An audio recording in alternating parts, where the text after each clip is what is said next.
Whether it's bad planning, bad luck, bad timing, or bad inventions, well-intentioned bad decisions have plagued history for thousands of years. Welcome to Historic Hindsight.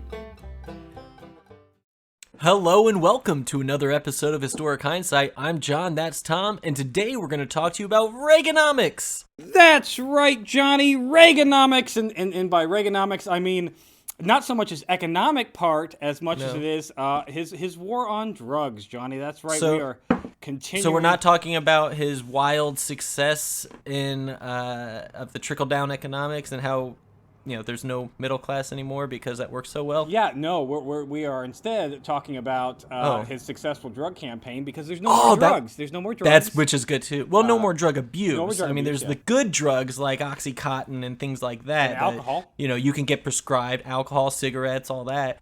Weed now also. So it sounds like very successful, but none of the hard stuff. No cocaine, no meth, no heroin, none of that. All gone. Great.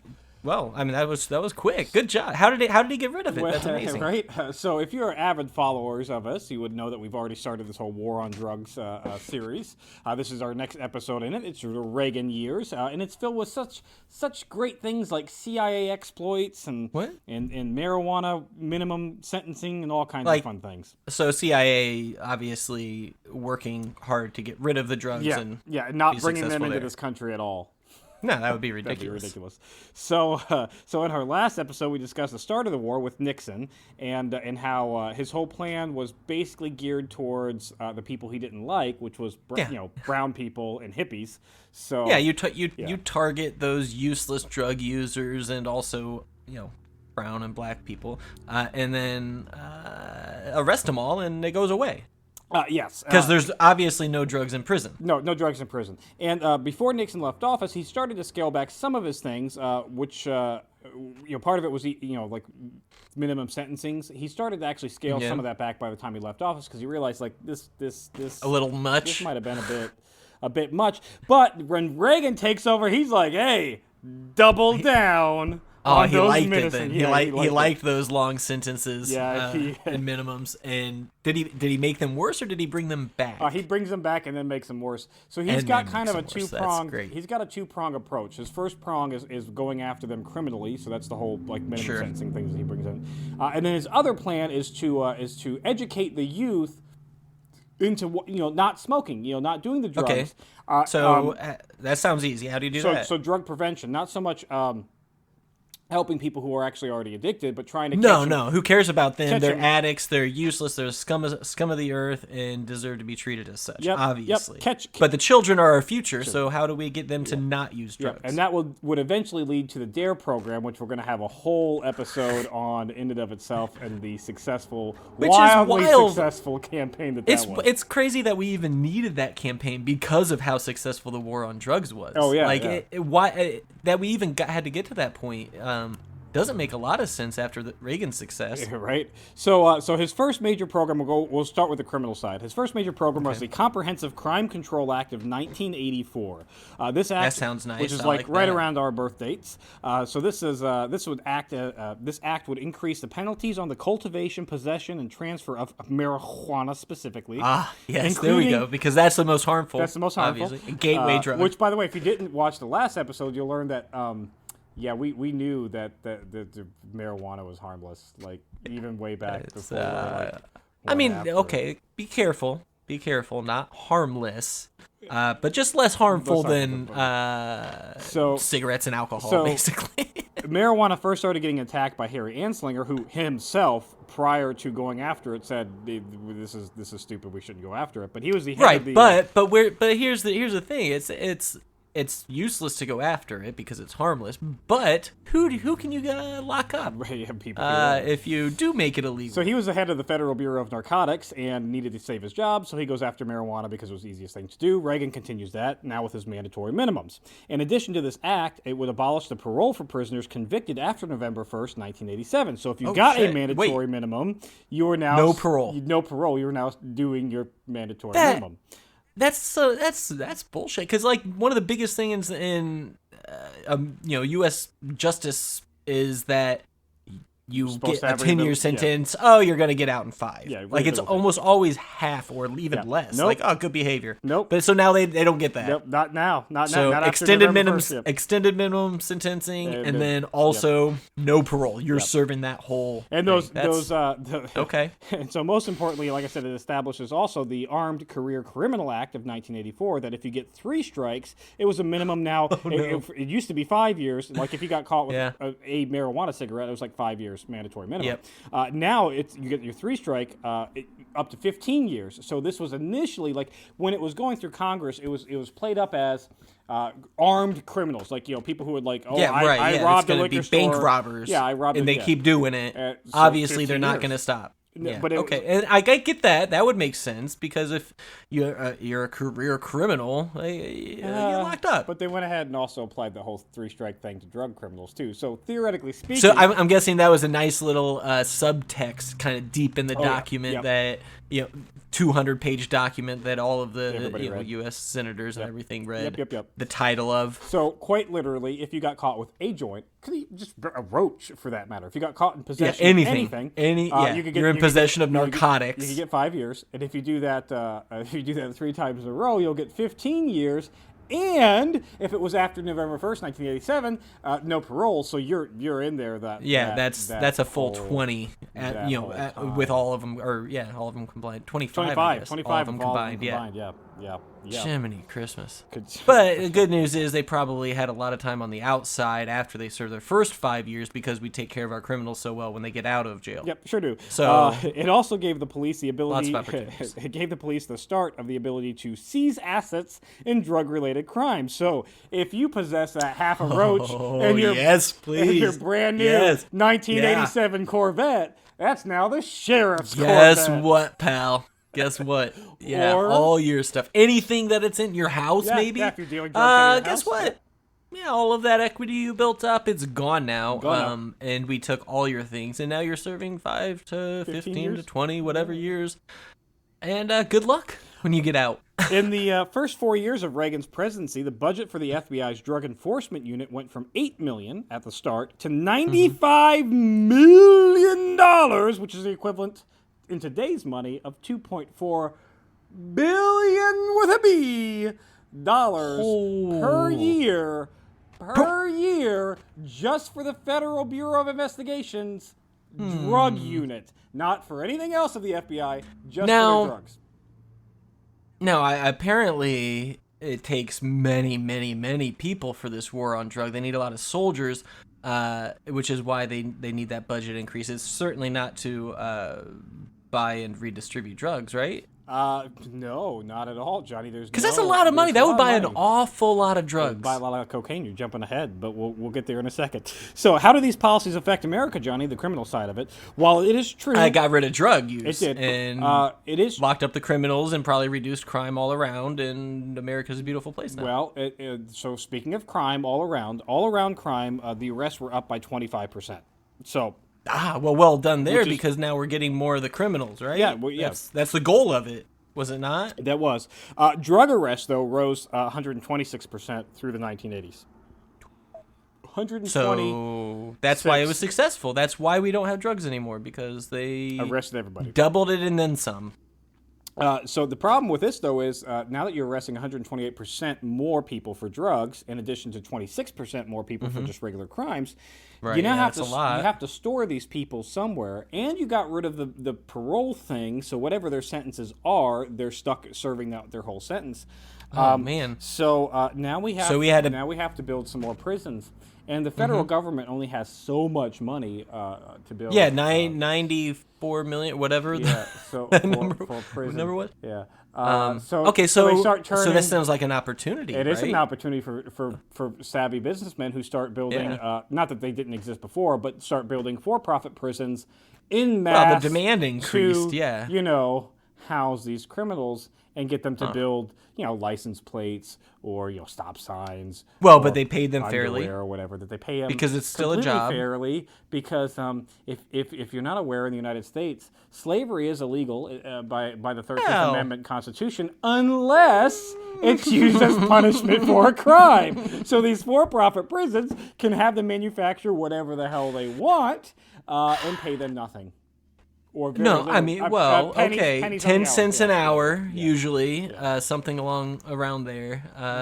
And then they get all of that money when they get out, which is fantastic. Hundreds of dollars after 15 years, yes. Assuming more than enough to restart your life. Assuming they didn't use any of that in their commissary, which, by the way, if you're also not aware of this in America, the commissary in prison is like going to a Quickie Mart, so that 95-cent ramen pack is actually like $5.33 that you're paying with your 30-cent an hour job. So yeah, that's good. It also allowed for what was called sentencing disparities in the law in 1986. Wait, sentencing disparity? What is that? Okay. So they decided in 1986 that there were certain drugs that needed a little bit higher punishment than other drugs. So in the so like your cocaine, your crack, your heroin, your meth is going to be worse than your pot or shrooms or whatever. But specifically, they were looking at cocaine and crack. And by looking at cocaine and crack, there was a crack epidemic in the mid-1980s that was going on in the United States. And so because crack is whack and it's very addictive. Crack is whack. It's very addictive. Don't do crack at home. And like legitimately, don't do that one. That one's bad. No, this is for real. We're not joshing here. This is do not do hard drugs. So they thought we'll go after crack specifically, and they tacked on 100-to-1 sentence for crack versus powdered cocaine. So if you got the powdered cocaine, hold up, you got one. One. If it was the crack, it was 100. So, for instance, same drug, right? Same drug. Essentially, it's the same. One's a powdered form. One's powdered. One's a rock. One's crystal rock. And one's processed. One you smoke, the other you snort. What's the other difference between those, Tommy? Well, one is done predominantly by rich people, rich white people. Maybe people like the Wolf of Wall Street with the crack, and so they want to crack down on them. That's done by rich white people. That's a cocaine. Oh no. Yeah. Crack is done by poor people who typically are a little bit darker complected. Because it's cheaper, I would imagine. It's very much cheaper. And so they can flood the inner cities with it and then tack on 100-to-1? 100-to-1. So, for instance, if you got caught with 5 grams of crack, it was a mandatory 5-year sentence. To get that same 5-year sentence, you would have to be caught with 500 grams of powdered cocaine.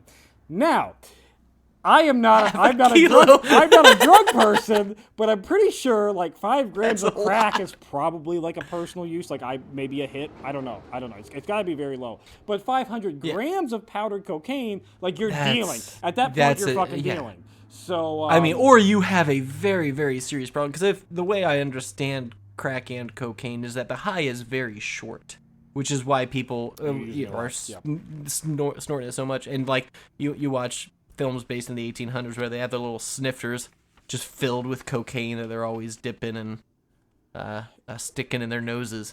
And so it became a rich man's tax. It became a rich man's tax, Yep. So if you are wondering what this act was, it is the Anti-Drug Abuse Act of 1987. And it also, John, if that wasn't bad enough, it appropriates $1.7 billion to fund the war on drugs. Holy cow. Okay.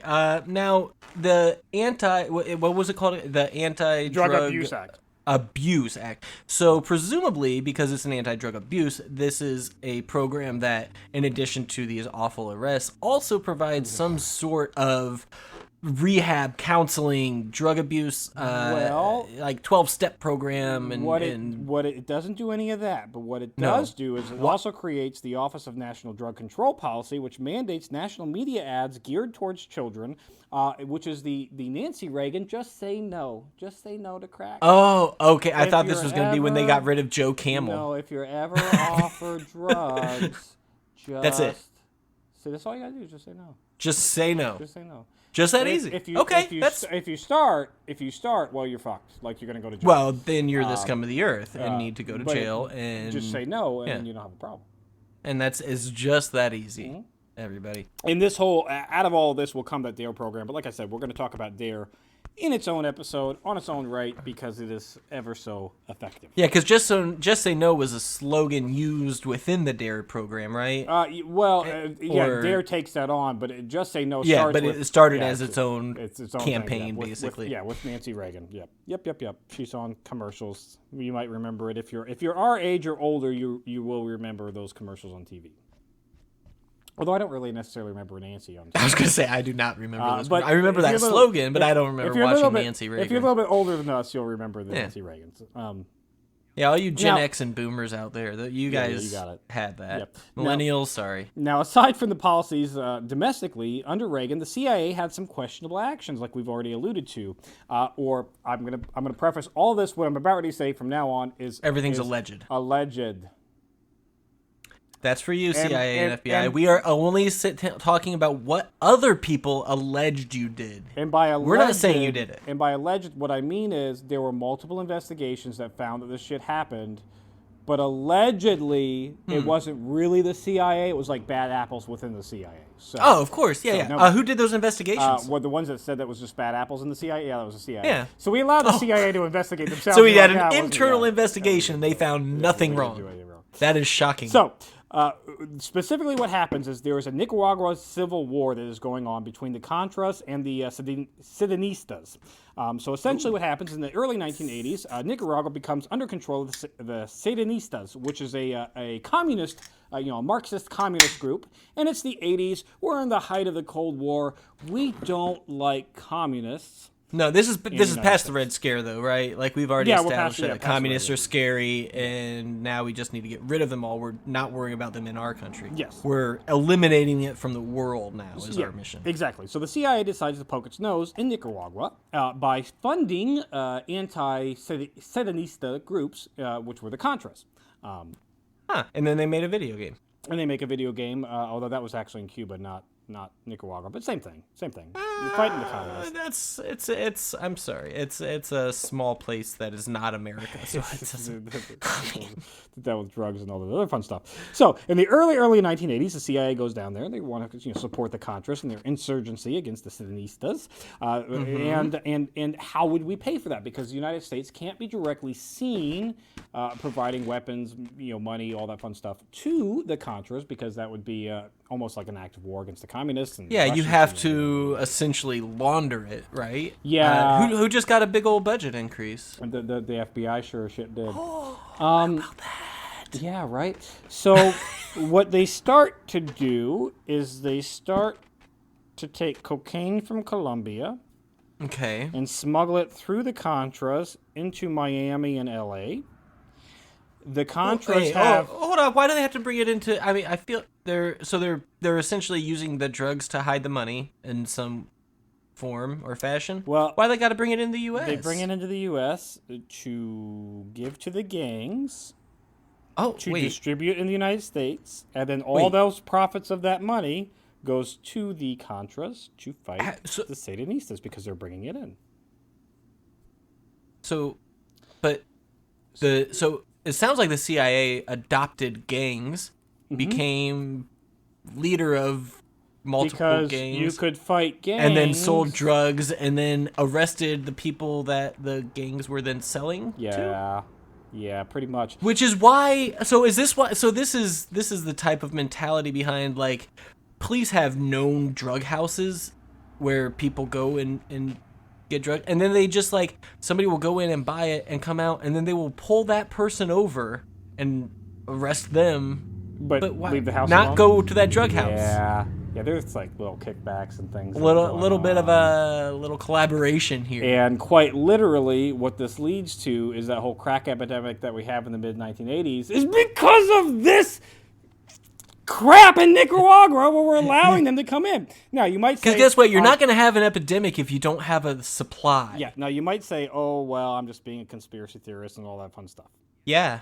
I mean, I always say that. So... let me but let me play it out for you guys so you guys know what's actually really all going on. So in 1985, this is where it all comes to light. A DEA agent, that's the Drug Enforcement Agency, named Celerino Castillo, one of those Italian Castillo. names. Castillo. Anyways, he reports to his superiors. I don't think you pronounce the L, but I don't know. Castillo? Well, whatever. Castillo. Castillo. It depends. I guess. Castillo. I don't know. Anyways, We doesn't don't matter. So he's going to report to his superiors that, hey, guys, there's a bunch of cocaine and CIA Contra supply warehouses in the Elipango Air Force Base in El Salvador. So this seems bad. He's a rat. Why is there basically cocaine on planes in a base owned by the CIA? That's owned by the CIA that has supplies for the Contras in Nicaragua. Why do we have cocaine? This seems like something we shouldn't have. Now, okay, this guy's asking a lot of questions. Now he's going to be that might be a problem. It is. He's going to be forced out of his position. But what does happen weird. by bringing this up to light is that there are investigations into this. Why is there cocaine? Which this is a fact. This isn't a legend. There was, in fact, cocaine on planes in a CIA base with. And everybody's saying, "Oh, I didn't know about that." So, what do we? I guess we'll look at it. Yeah, we'll look into it. We'll see what's going on here. The space exists because it has supplies for humanitarian missions, because that's the only way we can legally do this. So these humanitarian mission supplies are supposed to be like. But the supplies are guns and cocaine. It's supposed to be food, but it's that's the humanitarian side of it. You can do whatever you want with drugs and cocaine. You'll be fine. Through these investigations, they find out that there are Nicaraguan-based dealers in the United States, one of which being an Danilo Blandin, who was actually going to be arrested and convicted in 1986 of charges including possession and distribution of cocaine. That should have put him away for life, Johnny, but he was released after only 28 months because he turned informant and was hired by the DEA and paid $166,000 a year to give them information. Okay, so this guy was hired officially by the CIA because probably DEA. So now he's working for both the CIA and the DEA. Yeah, most likely. This guy's got it made. He would again later testify against a Ricky Ross, who is the head dealer in L.A. that the Nicaraguans are giving them drugs basically to in L.A. Yeah, so he's stop one on the import train. And part of his whole informant thing, he is to testify against Ricky Ross when Ricky Ross is finally arrested. Okay. At the testimony, however, Blandin is not allowed to mention any of his connections with the CIA or the DEA, and all the government connections and all that stuff, all the dealings that he's had with them is kept under wraps. Anytime it's brought up, it's like, hey, don't you work for the CIA? The judge is like, hey, we don't want any of that. We can't. So, okay, but he swore on a Bible to tell the truth, the whole truth, and nothing but the truth. I assume a Bible, maybe a religious text of his choice. I don't know. It doesn't have to be a Bible. But he swore on to tell the truth, the whole truth, and nothing but the truth, and was not allowed to tell the whole truth. Nope, he wasn't. Yep. During these investigations, during these investigations, Johnny, there are 4 agencies, including the FBI, that files complaints against the CIA for hampering the investigations that they were trying to do into this whole "why is there cocaine on CIA planes?" Yeah, and they're like, guys, we already handled this. We figured it out. 2 guys, totally doing it on their own. We busted them. We fired them, which is enough. Yeah, it's good. And they'll never work for the CIA again in an official capacity. The CIA would claim that it's a national security breach, and after their own research, like you just said, Johnny, it's just a couple of bad apples. It's fine. I mean, these guys, this guy Jim over here and Rick, they did it all, whole thing. There's going to be a U.S. Senate Foreign Relations Committee. That's a subcommittee of that's going to be put onto this to investigate themselves because they're looking at these initial reports going, it's international. This is bad. So this subcommittee on terrorism, narcotics, and international operations is chaired at the time by Senator John Kerry, who's actually going to go on to try to be El Presidente and lose. Mm-hmm. He's going to hold sort of. I mean, he definitely lost. Well, he lost the, electorate votes. Yeah. Not a historic hindsight's apolitical. Anyways, I mean, we're just just pointing things out. He's going to hold a series of hearings from 1987 to 1988 on drug cartels, drug money laundering in South and Central America and the Caribbean, and the connections with the CIA. That's great. The subcommittee, that's what we need, right? Yep. The subcommittee's final report is going to be issued on 1989 and said that Contra drug links include, with Contra, involvement in narcotics trafficking and by individuals associated with the Contra movement. So that we know through this investigation that there were Contra members that the CIA was funding and supplying that were involved with drug. The bad apples. Bad apples that were involved with drug trafficking in the United States. That participation of narcotics traffickers in Contra supply operations through business relationships with Contra organizations. So essentially, they also find that not only were these members engaging in drug trafficking, but their other sub-organizations or other sub-businesses are also engaging in drug trafficking. So it's a true multi-tiered gang setup with like upper management, middle management, and then the mules. And by the way, these other organizations are also receiving monies from the CIA. Oh, wow. We're just paying everybody. I mean, we got the budget, I guess. Right. Provisions of assistance to the Contras by narcotics traffics, including cash, weapons, planes, pilots, air supply services, and other materials on a voluntary basis by the traffickers. So pilots. Yeah. Can you imagine being one of the pilots that gets basically sold to Nicaragua to go and operate the planes? They find out that the CIA gave planes, drugs, we got 10 pilots, kilos cash, for you, bud. There you go. to the Contras. Payments to drug traffickers. This is the best one. Payments to drug traffickers specifically by the CIA and by the U.S. State Department of funds authorized by Congress for humanitarian assistance to the Contras was given to drug traffickers and had been indicted by federal law enforcement agencies on drug charges. We gave humanitarian aid money to people who had already been arrested for drug trafficking to drug traffickers and Contra organizations. Okay, Tommy, I think you have a big flaw in your reasoning right here. We did not give all this money to people. These are less than people. They're foreigners, and so they don't matter. And so we're just using them. Yeah, they don't. What? Johnny, who cares? Several of these individuals were under active investigation by the DEA while they were receiving money from the federal government and the CIA. What's that check look like? Do you think it's cash? Do you think it's just cash? It's just right? cash. There's no check. It's not a check with like the CIA's header on it. It's cash. This is all cash. This is all cash. According to this report, Johnny, the U.S. State Department paid over $806,000 to 4 companies owned and operated by narcotics traffickers throughout the Contra organization. So they tracked down, this is what they know.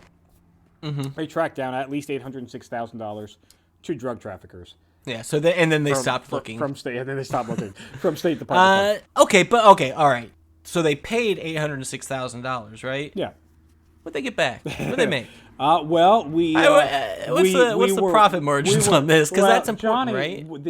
We got a war to fund. The $806,000 is fighting communism. So I mean, win-win. And do you? I mean, really, it's a drop in the bucket. And do you see communists at all in any South American country or any Caribbean country or any a foreign country? No, communism is. It was as successful as the war on drugs. Right? So officially, the CIA was never involved, according to the final report.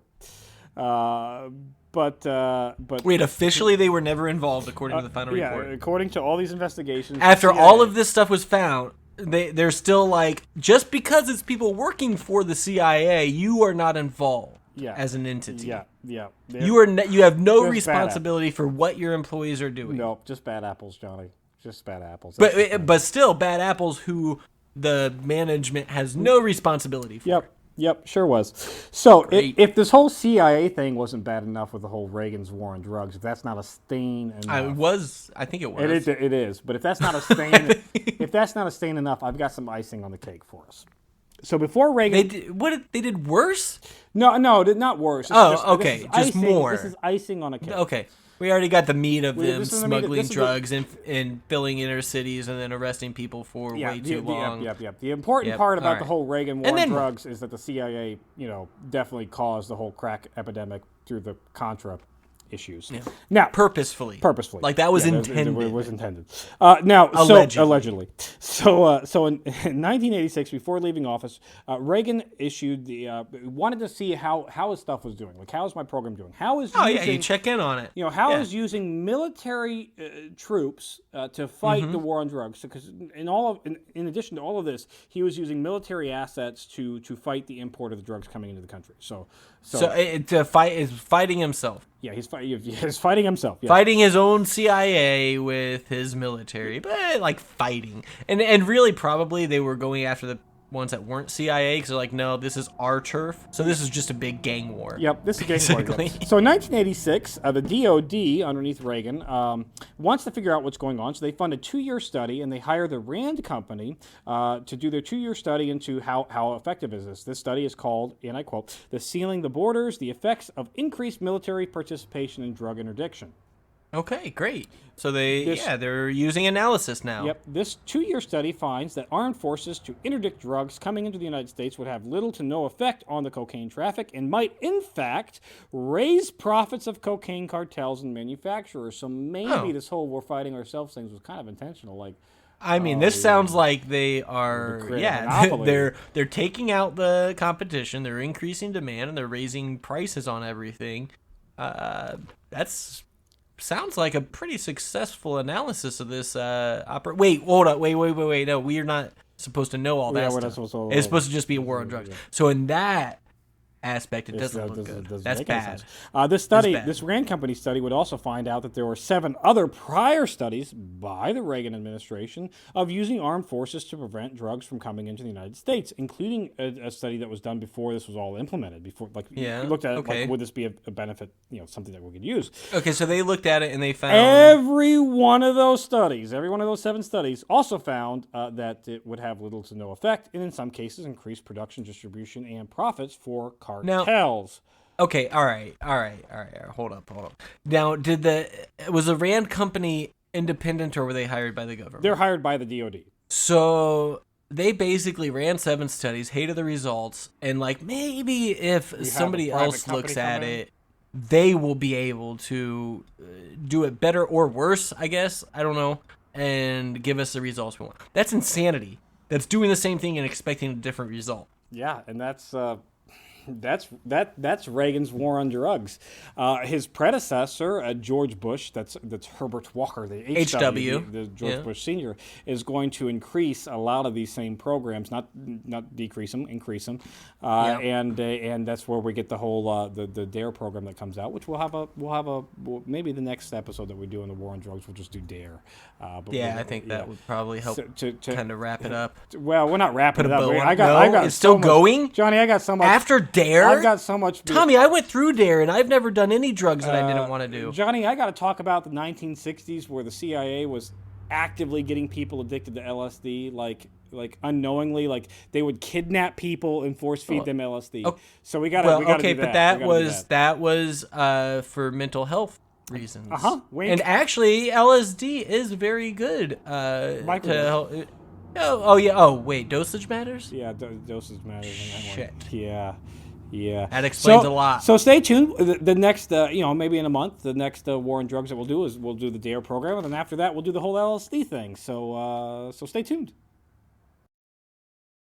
That's it for this week in Historic Hindsight. Thanks for listening. Be sure to like, share, and subscribe, and join us next week when we talk about the Native American Re-Education Plan.